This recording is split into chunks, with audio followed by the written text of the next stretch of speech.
Two prominent advocates explain why the federal farm bill is so important to New York City.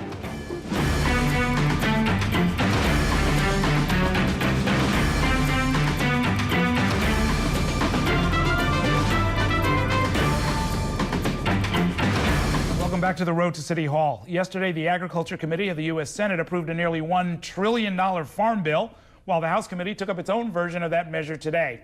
And while New Yorkers may be wondering what the news has to do with our city, the farm legislation includes funding for the nation's food stamp program, for one thing, and the Senate version of the farm bill would cut food stamps by more than $4 billion over the next decade, while the House is considering a whopping $21 billion cut to the same program over the same period.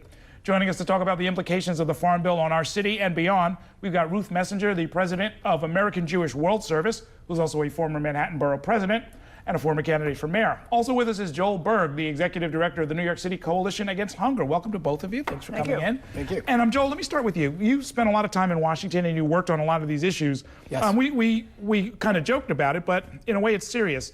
It's $1 trillion. It's all about farms, but it is something that people in our very non-farm city do need to know about and care about, right? The only people who shouldn't care about this bill are people who don't plan on eating. And even the hungriest New Yorkers plan and hope to eat someday.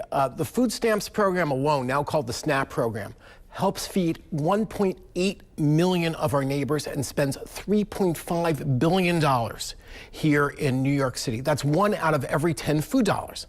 And all of us that eat meat or eat fruits and vegetables, that's inspected by the federal government. That's covered by the Farm Bill. So quite literally, everyone who eats, and thus every New Yorker, really ought to care about this bill. And there's an international dimension to this as well, right? Absolutely. I think the first thing that viewers need to understand is when you hear the word bill, you think about a piece of paper. This is an over 1,000-page piece of legislation, and it really, as Joel suggests, has everything to do with every kind of food issue that exists. We're concerned about it particularly because of the international food aid provisions. Does that affect New Yorkers? Of course. Many of them, first of all, come from the countries that experience food disasters and need emergency food. But you know what? Just like they all eat, they're all taxpayers. And the international food aid provisions, we are the last country in the world that is shipping food on ships. Takes twice as long to get there, costs twice as much money. And from my point of view, its biggest problem is that it undermines local farmers and increases dependency instead of encouraging agricultural sustainability. What do other countries do? They work on their own or with the World Food Program for the maximum amount of local and regional procurement. So when there's a drought in Somalia, you go and you deal with the farmers in Kenya, all of whom, of course, need a boost, and you see how much of the food you can buy locally. And by the way, although we're dealing with the Farm Bill right now, on the international food aid side, President Obama's budget represents a radical shift, would take the international food aid money away from the Department of Agriculture, give it to the United States Agency for International Development, and maximize what we call local and regional procurement. And use it as a development tool rather than as say, a subsidy to farmers. He's made the leap.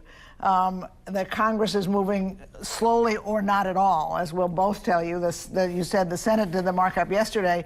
They at least adopted the bill again that they did last summer, which has fewer cuts on Joel's side and some good steps on mine, although not as good as the president's budget. The House, apparently, which marked up the bill today and voted, thinks it's 1954. Well, I saw that there are some deep cuts in the food stamp program. Absolutely. Both by the House, right? Absolutely. And the Senate has what I consider deep cuts, $4 billion in cuts. Senator Joel Berg has been a true hero on this issue, fighting against the cuts, but they've passed anyway. And this right-wing attack that somehow this means we have a culture of dependency is ridiculous. The very conservatives who created the political policies that wrecked our economy are the very people now complaining we're giving life preservers to the drowning. I want there to be more living wage jobs, but it's the very conservatives who are cutting these hunger programs, the very same people who are cutting the jobs programs. They want it both ways. They want people to be unemployed and not to have food, and that's just wrong and counterproductive for the economy. Not to suggest that there's any kind of even-handedness with it, but I understand that they are also taking away some of the subsidies to farmers, like the direct cash grants that would normally go to farmers. They're really doing rhetorical bait and switch. They're renaming them, cutting them marginally, and then saying, look what a great job we did. When this bill is done, assuming one of the two versions passes, there will probably still be a few thousand people on the island of Manhattan that get farm subsidies. Most of them don't work the land. Many of them haven't even seen it. And not only does that take money away from domestic hunger programs, as Ruth's been discussing, it actually adds to international hunger because these subsidies are unfair competitive advantage for American agribusinesses opposed to developing world producers. When you go through the developing world, you'll see a smallholder farmer in her stall selling what she brought in from her little plot of land. And right next to her, you'll see somebody selling rice out of a bag that says, "A gift from the people of the United States, not for resale." So obviously they're undermining the capacity of these local farmers on a constant basis. Just one point, by the way, the lobbyist for the Farm Bureau Federation, talking about the international food aid changes, we thought she was going to say that it would cost the farmers money. Do you know what she actually said, Errol? She said, the money here is not significant, but it's a question of farmer pride. So for farmer pride, she wants to deny food to 4 million people around the world. Very interesting. I saw one, it looked like a sort of a minor provision, but, you know, I wanted to bring it up with you that there's a provision saying that lottery winners will no longer be eligible for food stamps. Yes. It shows, honestly, the evil of one side and the spinelessness of the other. 2 Americans out of 47 million people on the program won a lottery. And the Republicans have made this sound like it's the biggest scandal in world history. And the Democrats have basically caved over and over and over again. They're talking about the lottery winners, not the 47 million Americans. And you know, 2/3 of the people on the SNAP food stamps program are children, senior citizens, working people, and people with disabilities. It is a sideshow. Yes, I'd vote if I was in the Senate to ban lottery winners from getting food stamps, but the amount of attention that's gotten is just preposterous. And what is the goal in the sort of the general cuts, the reductions in the food stamp program? Is the notion that the money is better spent elsewhere, or is it just a sort of a deficit cutting measure? There are shifting rationales, and it's important to point out that these cuts being considered are on top of cuts already scheduled to go into effect this November 1st, what we're calling the hunger cliff, because of a deal that was actually passed when the Democrats still controlled Congress, and with the support of President Obama to pay for the child nutrition bill that actually cut SNAP already. So this November 1st, already there's going to be a cut.